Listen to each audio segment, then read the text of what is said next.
Olá pessoal, tudo bom? Nós vamos começar agora, né, as nossas aulas de magnetismo, tá? Serão 3 aulas aí da primeira parte, magnetismo, só avisando que magnetismo é uma parte, é um conteúdo bastante extenso, mas muito interessante. E eu já tinha postado alguma coisa de magnetismo, né? Um documentário ali do Manual do Mundo sobre fabricação de ímãs, então eu vou repostar esse vídeo sobre a refabricação de ímãs, lá onde o Iberê Tenório visita uma fábrica de ímãs e mostra como é que funciona uma magnetizadora, né? A gente viu lá ele fala um pouquinho já de ímãs, que existem os ímãs artificiais, os ímãs naturais, e que esses ímãs comerciais, esses ímãs que nós usamos aí em dispositivos tecnológicos, na verdade são ímãs, né, artificiais, são materiais ferromagnéticos que passam por um processo de imantação, ou seja, eles são colocados numa máquina que gera um campo magnético muito intenso, e essa peça, né, esse perfil metálico que tem um elemento ferromagnético, ele fica imantado. Então nós temos aí um ímã. Existem vários tipos de ímãs, várias tecnologias, várias finalidades, vários materiais. Então, né, comercialmente a gente tem vários ímãs aí. E quando tu fala em magnetismo, a primeira coisa que vem à cabeça é ímã, né? O campo magnético, o ímã, aquela coisinha que gruda, que não gruda, né? Que um lado gruda, no outro lado não gruda. Mas o magnetismo vai muito além disso, tá? Então a gente vai estudar depois, mais especificamente, o magnetismo associado à eletricidade, que é a parte mais interessante que nós temos aí. Então a gente tem uma caminhada legal aí para entender o conceito de magnetismo, de campo magnético, calcular campo magnético, os tipos de campo magnético, polaridade, campo magnético terrestre, né? Depois ali os solenoides. Depois ainda a gente tem ainda força elétrica, tá? E aplicações aí de força elétrica, funcionamento de motores. Então nós vamos tentar ver ao máximo, né, o magnetismo, e vamos torcer para que dê tempo para que a gente consiga ver a tal da indução magnética, onde a gente vai ver a mais específica parte de como é que se funcionam, por exemplo, os geradores eletromecânicos, né?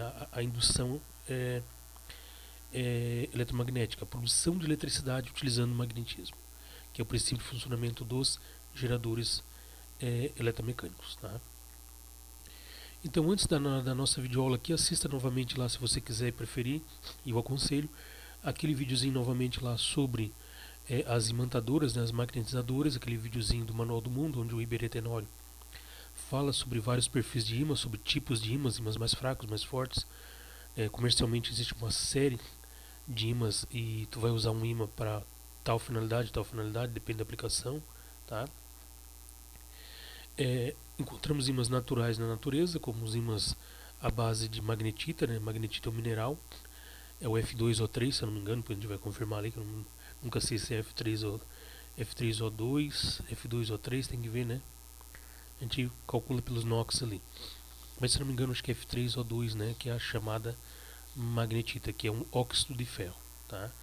Então existem os ímãs naturais, e os ímãs artificiais são, né, ligas que contêm elementos ferromagnéticos. E quais são os elementos ferromagnéticos? Níquel, né, cobalto e ferro.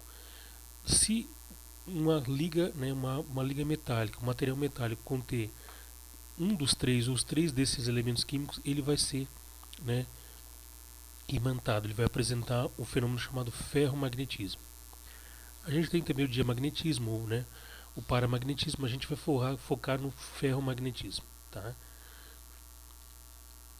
Então vamos lá, pessoal. Então, assim, vão ser 3 vídeos para não ficar muito comprido, tá? 3 vídeos essa primeira parte, até campo magnético gerado por um fio longo, tá? Depois ainda nós temos ainda campo magnético gerado por uma espira, depois por uma solenoide. Então a gente fecha o conteúdo para a primeira prova, tá? E depois ainda nós temos a tal da força elétrica, tá? Então nós temos depois força elétrica e final lá, né? Talvez a gente faça um trabalho nos finalmente lá, a gente vê a parte de indução. Na última semana, se sobrar tempo, né, a gente ainda vai ver, mas eu não sei nem se eu vou fazer avaliação a respeito disso. Vai ser para quem está pretendendo aí vestibular. A gente vai ter uma semaninha de física moderna, tá? Então, magnetismo, pessoal, quando a gente fala em magnetismo, né, fenômeno de força de atração ou repulsão entre elementos magnéticos, como ímãs e eletroímãs. Então, o magnetismo é o nome que se dá ao fenômeno de atração entre elementos magnéticos, entre elementos que contêm os elementos ferromagnéticos, Quem são esses elementos que contêm os ferromagnéticos? Os elementos ferromagnéticos. Contém ferro, níquel e cobalto. Então, todo pedaço de metal que contém ferro, níquel e cobalto pode ser transformado num ímã se for exposto a um campo magnético. Então, esse fenômeno de materiais magnéticos se atraírem e se repelirem, né, isso na verdade gera um campo magnético, a gente vai estudar em detalhes aí, é chamado de magnetismo. Então, esse efeito de atração e repulsão através de pelos materiais magnéticos a gente chama de magnetismo. E o magnetismo ele é um fenômeno atômico, na verdade, tá? O menor magneto que nós temos, o menor ímã que nós temos, o ímã elementar, é o átomo.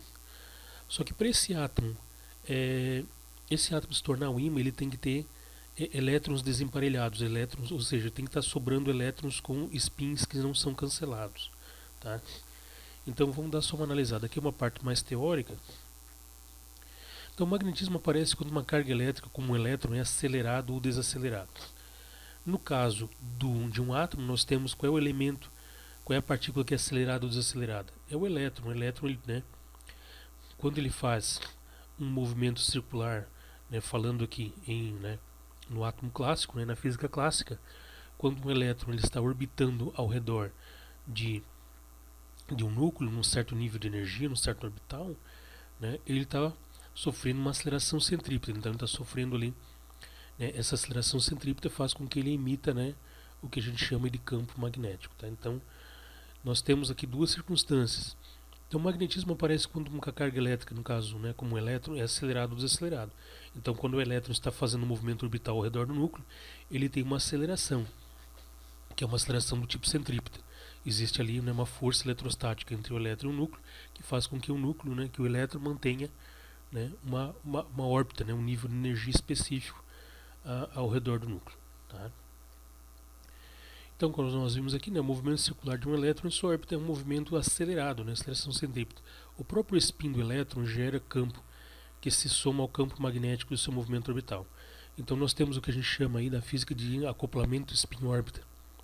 Esse acoplamento spin-órbita é que faz com que um átomo apresente um campo magnético. Ou seja, um átomo ele pode se tornar um pequeno ímã. Mas para que isso ocorra, esse elétron,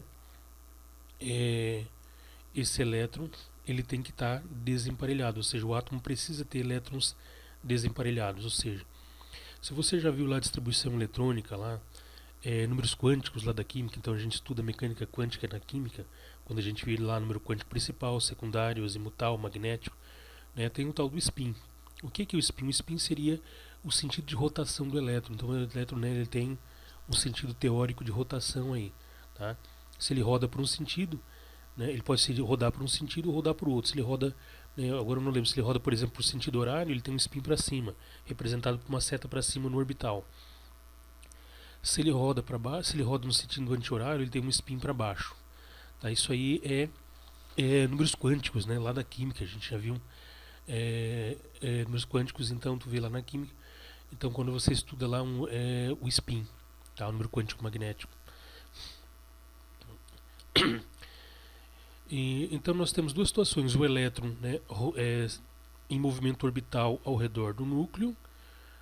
Nesse caso ele passa por uma aceleração centrípeta e ele gera um campo magnético. E também a rotação do elétron em torno do seu próprio eixo, que a gente chama de momento magnético de spin. Tá? Então tem um movimento magnético orbital e um movimento magnético spin. Então, ou seja, o elétron está rodando ao entorno do seu eixo e ao mesmo tempo está orbitando ao redor do núcleo.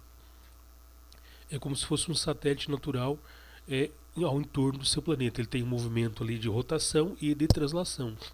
Então o elétron ele rotaciona e translada ao redor do núcleo. Ele rotaciona em torno do seu eixo e translada ao entorno do núcleo, obedecendo sempre um princípio quântico lá, que é uma quantidade definida de energia, um nível específico de energia, ou seja, um orbital. Tá? Então no seu orbital ele vai fazer esse movimento composto. Então o componente, a soma do campo magnético devido ao spin de rotação somado ao spin de translação vai dar o campo magnético total que um átomo pode gerar. Mas como eu falei, geralmente na maioria dos átomos esses campos são cancelados. Por quê? porque vai ter sempre um elétron que roda sentido horário com spin para cima e um elétron que roda sentido anti-horário com spin para baixo, e os campos se cancelam. Os elementos ferro, níquel e cobalto possuem elétrons sobrando, tá? De tal forma que o campo magnético não é totalmente cancelado. Então nós temos elétrons, né, que formam um campo magnético que não são cancelados. A maioria dos grandes, a esmagadora maioria dos átomos da tabela periódica, o campo magnético é cancelado porque eu tenho spins opostos que fazem com que os campos magnéticos se cancelem, tá? Bom. Então, por exemplo, aqui, pessoal, os fenômenos magnéticos são comumente observados em ímãs permanentes, artificiais, ímãs naturais ou eletroímãs, tá? Ímãs permanentes artificiais são os ímãs, né? São aquelas peças metálicas que são ímãs que não perdem magnetismo. Eu posso ter um ímã que também não é permanente, ele vai perder o magnetismo, né? Sempre que eu encosto, né, um ímã no metal, né, eu pego um ímã, encosto no metal, ele gruda. Por exemplo, eu pego um ímã e boto na porta da geladeira, esse ímã gruda. É porque esse ímã induz, né, ele transforma aquela região ali onde o ímã vai entrar em contato também no ímã. E então ele tem uma atração magnética ali. Só que o campo magnético do ímã não é suficiente para tornar aquela região da porta da geladeira permanentemente magnetizada, né? Então ele perde o magnetismo, tá? Para eu tornar uma peça de metal que contém os elementos ferromagnéticos, ferro, níquel e cobalto, como um ímã permanente, eu preciso aplicar um campo magnético bastante intenso, tá? Geralmente uma barrinha de ímã não vai fazer, né, um pedaço qualquer de metal aí, né, que se transformar num ímã permanente, tá? Então os fenômenos magnéticos são comumente observados em ímãs permanentes, artificiais, né, ímãs naturais e eletroímãs. A gente vai focar bastante depois nos eletroímãs, que são ímãs formados, né, através de uma corrente elétrica. Então quando o condutor passa por um condutor elétrico, ele forma o que a gente chama de eletroímã, tá? Ímãs naturais são os ímãs à base de magnetita, tá? E ímãs permanentes são, né, artificiais, são esses ímãs que a gente encontra comercialmente aí, que são magnetizados através de uma magnetizadora industrial, como mostrado ali no vídeo do Manual do Mundo, tá? E por que se chama magnetismo? Se chama magnetismo que os primeiros ímãs foram encontrados numa região da Grécia chamada Magnésia, tá? Então existia lá uma cadeia, várias montanhas lá que continham esses pedras, rochas, que manifestavam esse fenômeno de um atrair o outro, de um repelir o outro. Então esse fenômeno de atração e repulsão entre certos materiais de origem, né, metálica, né, foi chamado aí de magnetismo. Hoje o magnetismo é muito mais do que simplesmente, né, não se restringe apenas, né, a atração entre ímãs, né, é um campo muito mais vasto, muita aplicação, a gente vai ver aos poucos aqui, tá? Todos os ímãs permanentes, pessoal, são compostos de 3 elementos químicos: ferro, níquel e cobalto, tá? Esses elementos, ferro, níquel e cobalto, são chamados de elementos ferromagnéticos, tá? Então, se tu reparar, pessoal, ferro, níquel, cobalto, olha como é que é, por exemplo, aqui eu tenho aqui a camada M e o orbital D. Lembra lá dos números quânticos? Eu tenho os orbitais S, P, D, F, né?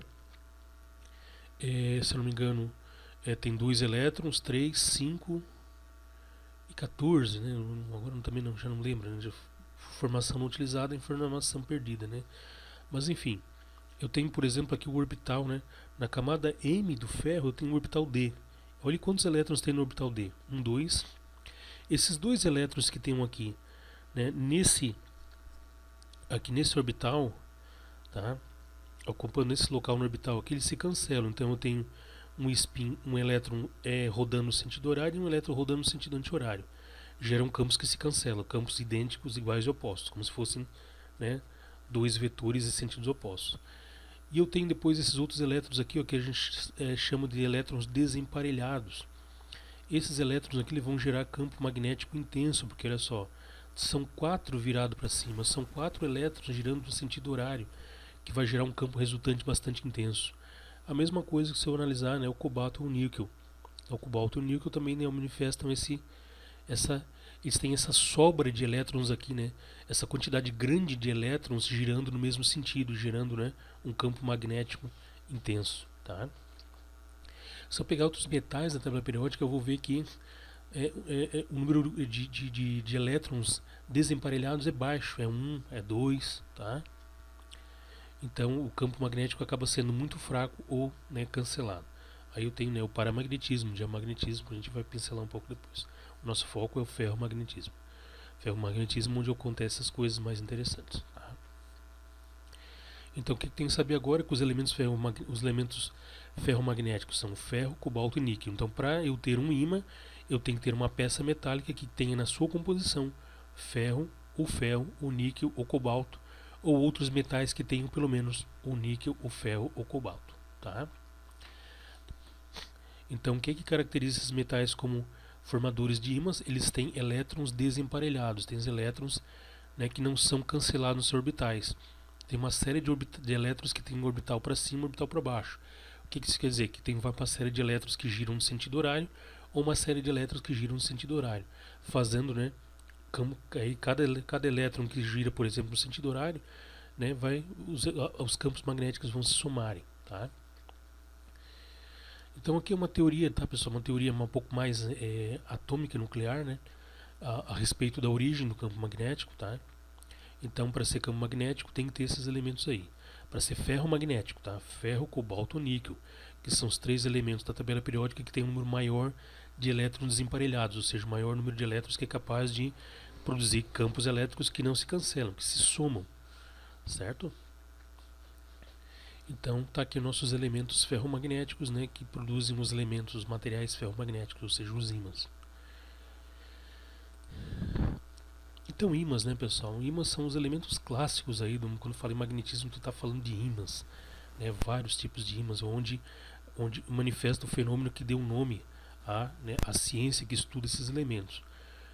Tá? Então, o que são ímãs? São peças compostas de compósito metálico, né, que possuem em sua composição ferro, níquel e cobalto, além de ligas compostas por esses elementos químicos. Certo, pessoal? Então, todos esses perfis metálicos aqui, né, aquele ímã em U, ímã em pastilha, né, a rosquinha, em bolinha, são metais, né, ou ligas de outros metais que tem pelo menos o ferro, ou o níquel, ou cobalto na sua composição. Por exemplo, o níquel que tenha um elemento, uma peça metálica que tenha cobalto na sua composição, ele pode ter um outro metal associado que potencializa o magnetismo dos átomos de cobalto. Tá? Então a gente vai ver várias ligas metálicas, mas a gente vai reparar que em todas as ligas metálicas, dos vários tipos de ímã que existem, vai ter pelo menos na composição o níquel, o ferro ou cobalto, que são os elementos ferromagnéticos. Os elementos que vão criar campo magnético substancial, campo magnético que não vão ser, né, que não vão ser lá cancelados lá nos orbitais. Tá? Então assista o Manual do Mundo, né, as magnetizadoras, vai ser o primeiro videozinho ali que eu vou te aconselhar que você assista antes né, de prosseguir na videoaula. Então, se você chegou até aqui, né, ou no slide anterior, dá uma pausadinha aí, né, se tu não assistiu antes, assista aquele vídeo ali, tá? Mas eu vou deixar essa solicitação lá no cabeçalho da aula para que você assista aí. Esse vídeo aí do Manual do Mundo. Então nós temos aqui, né, vários ímãs, pessoal. Então ímãs de ferrite, ímãs de cobalto samário, de níquel ferroboro, né? Então existem vários, né, elementos. Então ímã geralmente o que é? Uma peça metálica que contém um elemento ferromagnético, que pode ser cobalto, níquel ou ferro na sua composição, né, em grande quantidade. Então essas peças metálicas elas passam por uma magnetizadora que aplica um campo magnético intenso e esse campo fica permanente. Esse campo magnético é permanente. Eu posso fazer que uma peça metálica que é um ímã deixe de ser um ímã? Posso.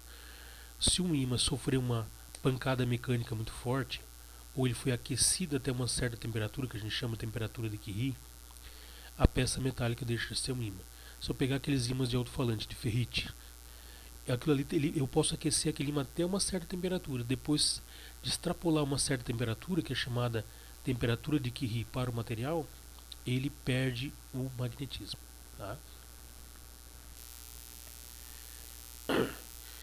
Então nós temos aqui tipos permanentes de ímãs artificiais, né? Temos ímãs de ferrite. Ímãs de ferrite são esses ímãs escuros aqui, tipo o ímã de alto-falante.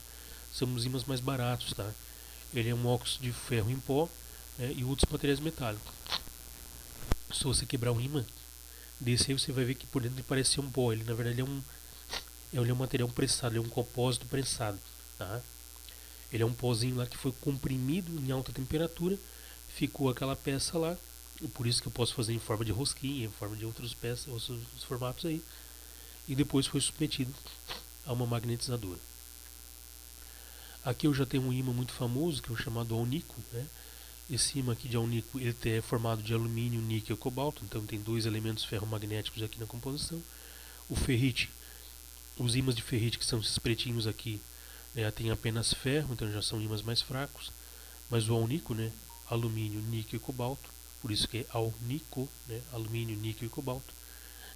Depois eu tenho as ligas de samário, cobalto e ferro, né, que já são ímãs um pouco mais fortes e mais caros, já tem aplicações bastante específicas. E depois tem o queridinho, né, de quem gosta de brincar com ímã, que são os ímãs de neodímio, né, neodímio ferro-boro, né, então neodímio ferro-boro, na verdade, cuja fórmula, né, ali do retículo cristalino, né, é neodímio, ferro e boro. Então ele forma células unitárias onde tem átomos ligados de neodímio, ferro e boro, tá? Então esses são os tipos principais de ímã. Tem mais? Tem mais, tá? Mas o principal é o ferrite, o alnico, as ligas de samário, cobalto e ferro e os famosos ímãs de neodímio que tu encontra aí, né? No Mercado Livre aí, em forma de bolinha, em forma de pastilhinha, né? São esses mais prateados, mais bundinhos aqui. E são os mais delicados, eles quebram fácil, tá? Esses ímãs aqui de neodímio. Ímãs de cobalto, de samário, cobalto e ferro já são ímãs um pouco mais, tem um campo magnético forte, mas ele tem uma certa sensibilidade à temperatura e são para aplicações mais específicas, tá? Eu acho que ali no videozinho do Manual do Mundo ele fala um pouquinho sobre aplicações de cada tipo desses ímãs aí, tá? Nós não vamos entrar no mérito da questão, porque a ideia não é essa, não é estudar as utilidades dos ímãs, tá? E sim o magnetismo e o campo magnético. Mas a gente fala um pouquinho dos ímãs aqui para você ter conhecimento que existem vários tipos de ímãs, né, com vários materiais, beleza? São ímãs e polos magnéticos. Quando nós pegamos dois ímãs, a gente vê que tem lados que eles grudam e tem lados que eles não grudam, que repelem inclusive. Os ímãs têm o que a gente chama de polo, tá? Ele não tem sinal, ele não tem positivo e negativo que nem carga. Ele tem regiões que a gente chama de polo. Regiões onde o campo magnético sai e regiões onde as linhas de indução do campo magnético entram. Então nós temos dois polos definidos, o polo norte e o polo sul, tá? Então todo elemento magnético possui dois polos. Então não é, por exemplo, o ímã não tem positivo e negativo, o ímã tem polo norte e polo sul. Isso tem alguma coisa a ver com o polo norte e polo sul da Terra? Tem, a gente vai discutir depois, tá? Outra coisa, eu não consigo separar polo norte e polo sul. Eu posso pegar um ímã e quebrar o ímã em diversas partes, eu vou ter sempre ímãs menores com os dois polos, ou seja, nunca se conseguiu na física obter o monopolo magnético. Eu consigo ter cargas positivas e negativas isoladas lá na eletrostática, mas no magnetismo não consigo obter ímãs monopolares. Desculpa. Ou seja, ímãs apenas com o polo norte ou com o polo sul. Isso porque o próprio elétron do ímã e eu não consigo quebrar um elétron no meio. Beleza? Então, o próprio spin, no momento de spin do elétron, gera um campo magnético norte ou sul. O próprio elétron é um pequeno ímã, né? Um ímãzinho elementar, ímãzinho corpuscular, onde eu tenho um polo norte e um polo sul. E, obviamente, eu não consigo, né, quebrar um elétron no meio. Então, obviamente, eu não vou conseguir fazer, né, um monopolo magnético, tá?